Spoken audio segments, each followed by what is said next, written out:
polovici novembra opustil Kosovo posledný slovenský vojak.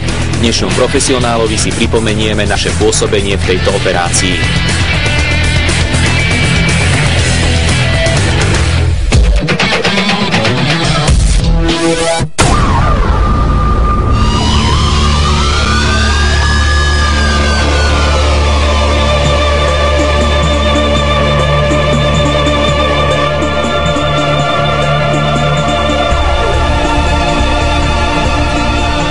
Slovenskí vojaci si plnili povinnosti v Kosove od roku 1999. Najskôr boli súčasťou rakúskeho kontingentu, od roku 2001 pôsobili v zostave spoločného československého mechanizovaného práporu.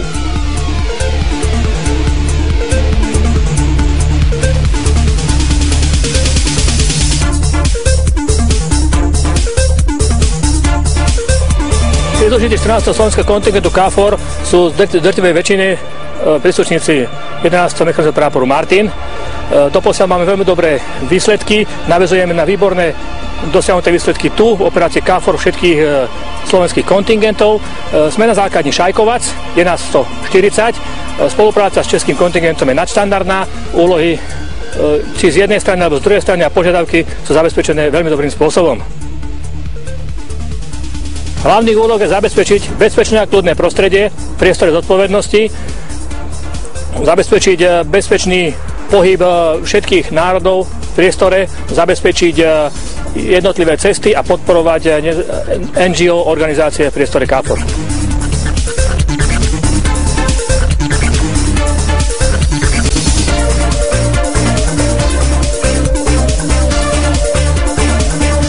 V tábore Šajkovac sme spolu s českým kontingentom, máme veľmi dobrú spoluprácu, sme tu na základe memorandov o porozumení medzi Českou republikou a Ministerstvom obrany Slovenskej republiky. Všetky doposiaľ požiadavky boli splnené. Bol som tu v misii KFOR v roku 2003-2004, kedy ešte fungoval československý prápor na základni Šajkovac. Teraz roty podliehajú priamo pod velenie veliteľa brigády, kde má spolu švédsku, fínsku, českú, írsku a slovenskú rotu. Porovnať jednotlivé obdobia môžem tým, že tu v Kosove je veľký boom. Sa tu teraz veľa stavia, robila sa diaľnica, viacej peňazí tu je ohľadom stavania priestoru či zabezpečovania svojej rodiny. Za posledné obdobie najväčšie problémy, čo boli v našom priestore zodpovednosti, je to, že bola odpálená elektrina aj srbským, aj albánskym obyvateľom, kosovským Srbom, kosovským Albáncom. A na základe toho vznikali rôzne demonštrácie, kde ľudia v počte 100 až 500 išli smerom ku Keku, ktorá zabezpečuje elektrickú energiu a mali problémy a chceli to riešiť priamo s riaditeľom Keku. Mnoho problémov bolo vyriešených, elektrina bola zapojená znova, ale najväčší problém je hlavne platenie elektrickej energie. Už niekoľko rokov dozadu nebola hradená elektrická energia. Naše úlohy sú jasné a to máme v podstate úlohu, ktorú plní operačná rota, a to je zabezpečiť kľudný stav v priestore zodpovednosti, ktorý máme.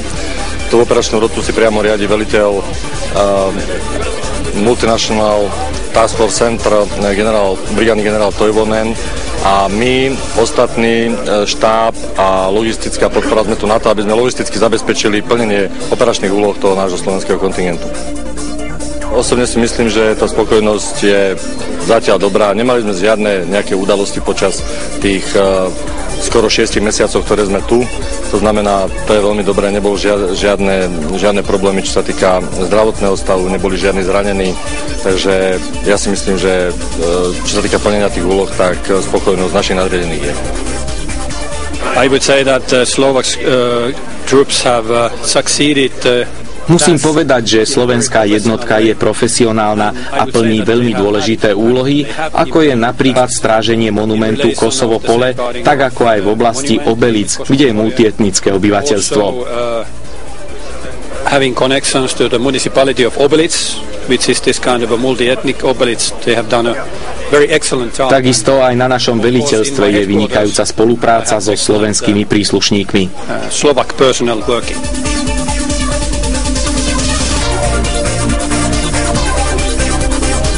Na základe operačných dokumentov tu misii KFOR je hlavnou úlohou našej jednotky zabezpečovať bezpečné prostredie a v slobodu pohybu pre všetkých vojakov KFOR a všetkých obyvateľov žijúcich tu v Kosove bez rozdielu ich náboženstva, pohlavia a príslušnosti k národnosti. Už tradičné dobré vzťahy máme so srbskou menšinou, pretože sú nám príbuzní našim pôvodom, sme schopní im rozumieť a dohodnúť sa s nimi, takže vnímanie srbskej menšiny našich vojakov je veľmi dobré a majú nás tu v podstate, dá sa povedať, radi, dokonca si nás vyžadujú, keď nás dlhší čas nevidia. A čo sa týka kosovských Albáncov, tí nás akceptujú, nemáme zatiaľ žiadne problémy s nimi, žiadny konflikt medzi vojskami KFOR alebo našimi vojakmi a obyvateľmi nenastal počas našej misie.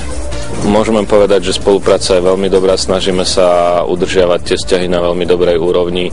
Našou úlohou ako vojsk KFOR je postupne predávať zodpovednosť do rúk kosovskej polície a máme veľmi dobré vzťahy, spolupracujeme na báze toho, že im predvádzame ukážky našich schopností, nášho výstroja a sme stále pripravení asistovať a pomáhať kosovskej polícii pri určitých druhoch operácií, pokiaľ by si nás vyžiadali. Ženy v ozbrojených silách Slovenskej republiky sú už samozrejmosťou, inak tomu nie je ani pri misiách v zahraničí. Sami chlapi sú okolo aj na útvare, s tým nemám vôbec problém. Prvý týždeň bol problematický, akurát neaklimatizovať sa na tieto podmienky, zvyknúť si na život v Korimeku a inak všetko bolo bez problémov, si myslím. Odlúčenie je ťažké, ale človek sa s tým musí vnútorne nejako vyrovnať, nemôže to prenášať do svojej práce ani na ostatných kolegov, lebo potom by tu vznikla taká ponorková choroba a mali by sme to ťažšie všetci, takže každý sa s tým musí vyrovnať svojím spôsobom. Niekto sa viacej venuje práci, niekto si nájde nejaký koníček a tak.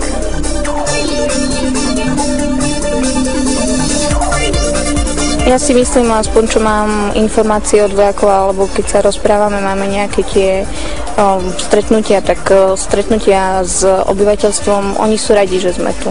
Berú nás ako také zadné dvierka, keby sa niečo stalo, tak sme tu pre nich.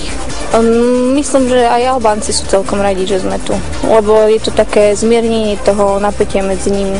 Pôsobíme tu ako taký ten ukľudňujúci prvok možno, že.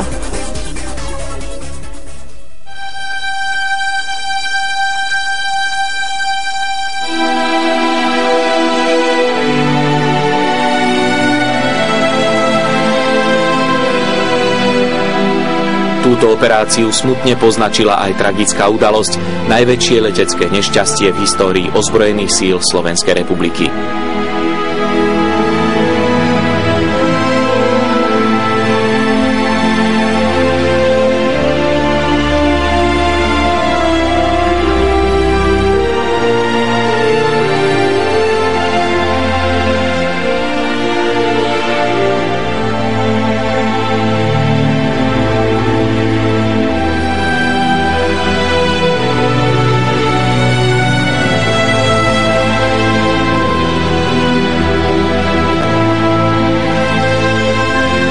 Jeden príslušník je živý, je v nemocničnom ošetrení v Košiciach. Podarilo sa doposiaľ nájsť 22 tiel.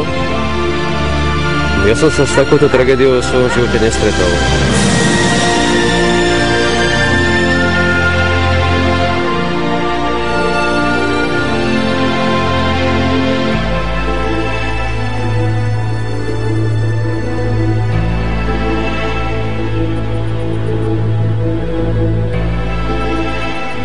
Ja mám tu syna, 25 rokov, rok aj pol bol po promóciách. Máme tu syna, Ček by pomal 34 rokov. Za 11 rokov trvania operácie sa v Kosove vystriedalo vyše 2000 vojakov, z toho 66 žien. Veliteľ medzinárodných síl KFOR, nemecký generálmajor Erhard Wühler, vyhlásil, že slovenská jednotka výrazne prispela k celkovému zlepšeniu stability a bezpečnosti Kosova.